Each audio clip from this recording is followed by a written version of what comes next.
My name is Ashlana Jacobs, and the name of my story is A Warrior's Heart. I always knew that the time would come where I would have to tell my story. It is important for me to tell my story because I always said that if God would help me find a way out, I would dedicate my life to helping other women and children know that this doesn't have to be the way their story ends. It took me a long time to understand that I am the author of my story. I hold the pen. I used to feel powerless and hopeless. I never thought there was ever a way out. I felt that God hated me and I deserved everything I got because I didn't deserve to be loved. I felt like I had done something in my life, in my past, that warranted the situation I was in. I made my bed, so I had to lay in it. But I knew it wasn't fair to me. It wasn't fair to my kids. They shouldn't have had to pay for my mistakes. They didn't ask for it. And having a single mother was better than having a dead one. As a counselor, I was so used to helping other families that I didn't know how to help my own. I stopped reaching out to my family and friends out of embarrassment.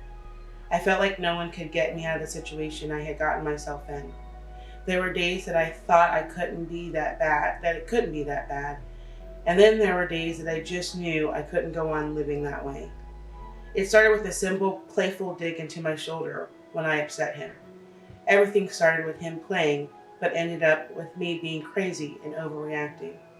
I learned early on not to get upset, or at least express that I was upset. I remember one time he stabbed me in the hand with an ink pen, but it was all my fault.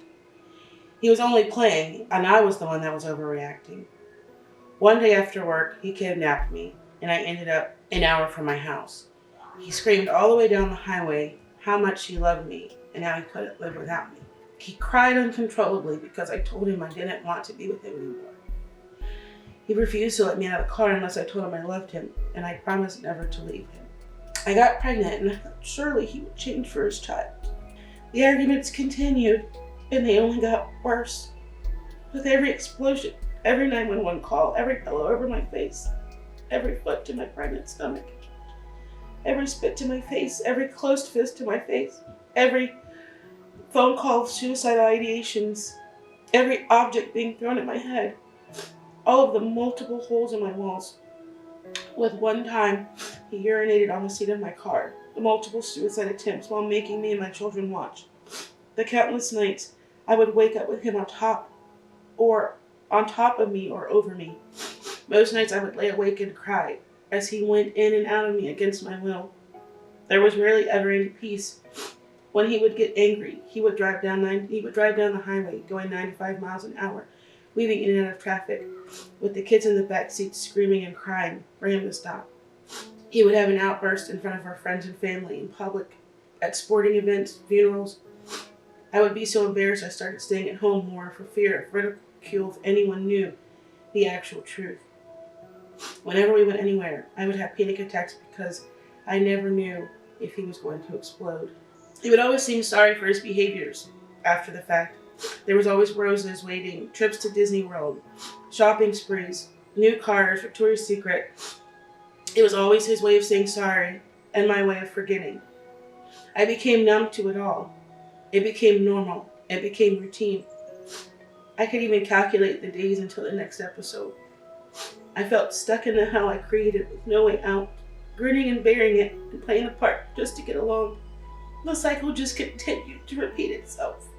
It was almost a point of me being able to look at the calendar and say, look, this is coming.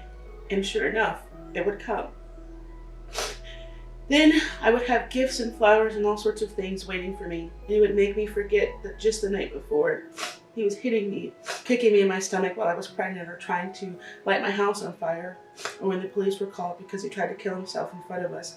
All of these things I learned to stuff them down, and I ignored them for years and years. The way that he would express his love to me was not okay, but I thought that if I just stuck in there a little while longer and loved harder, he would change, but he never did change. On 12/28/2008, I call that my Freedom Day. It's the day that I made the decision to leave for good and never look back. I used to always go back because he would say how sorry he was and would promise never to do it again, only to do it again. I thought if we had counseling, if we went to church, if he got on medication, I made so many excuses until I ran out of excuses. The day I chose that I had enough and that I was enough, was when I came home from work. My house was in a disarray, and he was asleep.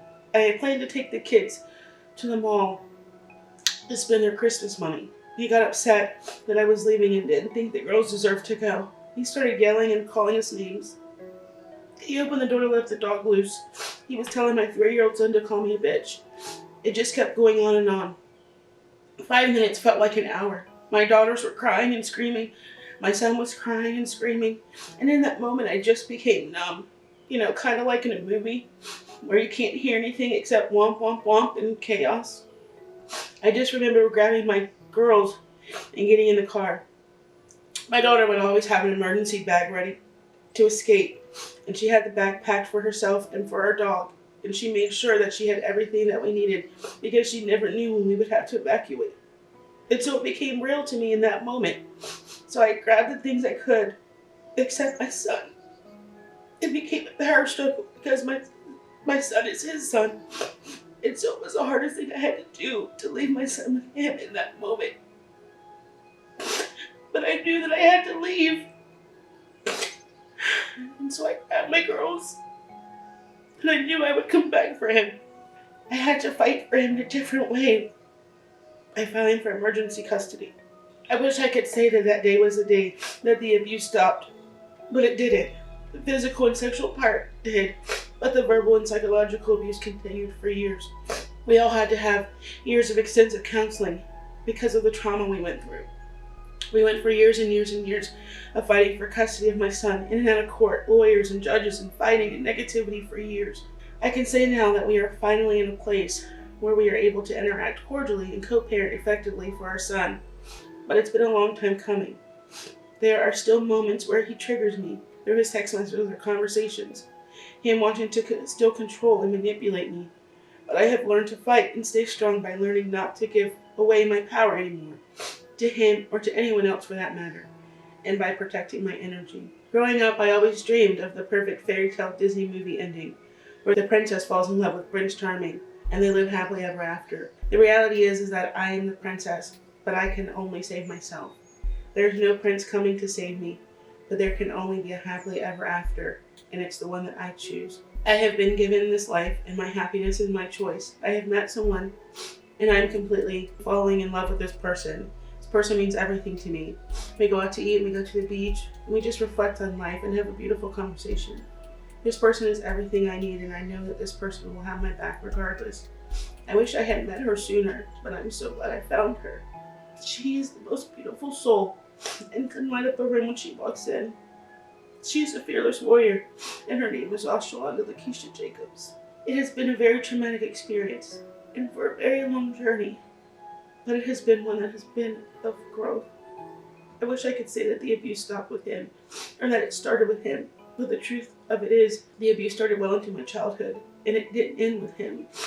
I got myself into multiple relationships that were abusive, but again, it was because I did not believe that I deserved anything better. I felt like if I loved somebody past their flaws, if I loved somebody, they would love me back. I really needed to have a literally come to Jesus moment with myself and saying, what are you doing? Is this the life you want? Stop being the victim, get up, and take charge of your life. I remember the very first book that I read was Women Who Love Too Much. And there were so many people in that book that resonated with me. And it gave me a sense of me looking in the mirror and saying, this is you, and what are you going to do to fix it? I just recently read the book, Road Back to You, which is an amazing book, and I've just been really working on my self-growth, and even now, each and every day, because I know that I am worth it, and that I am enough. And I know that I have my power back, and I know that I am worthy of love. Through all of this, I've also formed a deeper relationship with Jesus Christ, and that is by far the best relationship in the world. He has turned my mourning into dancing and my sorrow into joy, in the song of praise instead of sadness. He's there for me, he listens to me, he's always providing for me, he professes his love for me, over and over and over again. It took me a while to give him a chance, and I didn't want to give him a chance, but I know that he will never hurt me, and he will never leave me, and his love is not abusing. His love is forgiving and understanding, and in everything that I've ever prayed for. So I don't have to want for anything. Jesus is everything. That Jesus is everything that I need, and his love never fails. Even when I don't think that I deserve it, it's always there. So I don't cry anymore that all this happened. I don't ask God why me and play the victim, because I am no longer a victim. I have been set free and I have the heart of a warrior.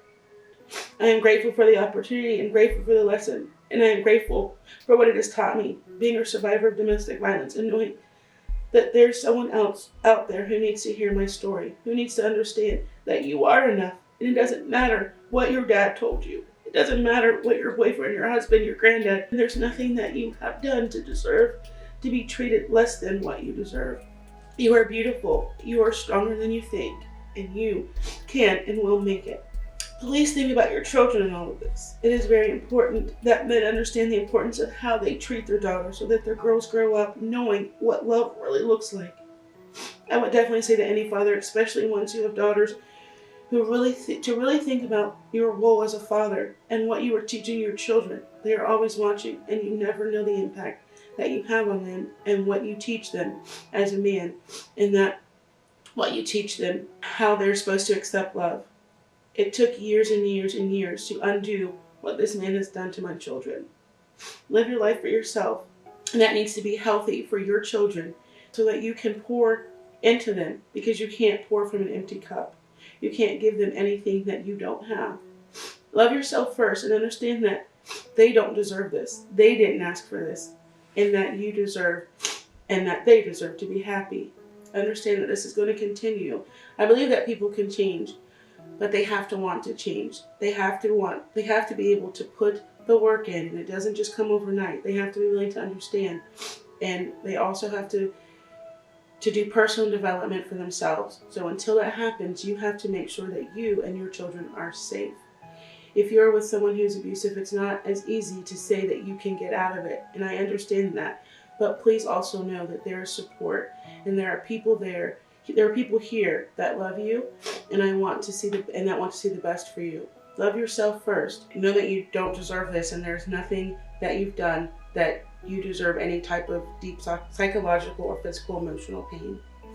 For the longest time, I didn't think that I could get out, but I am in such a healthy place now, and my children are great, and I love my life, and I love me.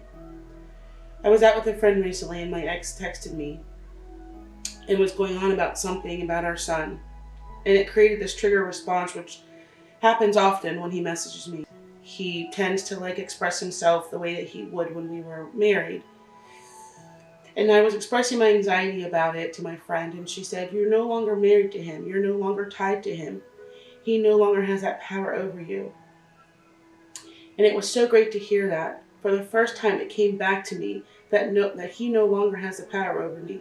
And I could say that to myself over and over again, but for me to hear it, was very powerful. I dedicate my story to Pastor Mike Monk, who just recently passed away. He would always tell me that Jesus loved me so much and he sees my pain. But I never understood how Jesus could allow me to go through so much pain. But he just continued to tell me to hold on. And he said that I was the apple of God's eye, and that God knew that I would help women one day. And he just told me to continue to stay and to continue to fight. He said that God would give me the strength and the courage. And when I couldn't feel like I could get up one more day, he would give me the strength to get up one more day and the courage to fight. And so I consider myself a warrior and a victor.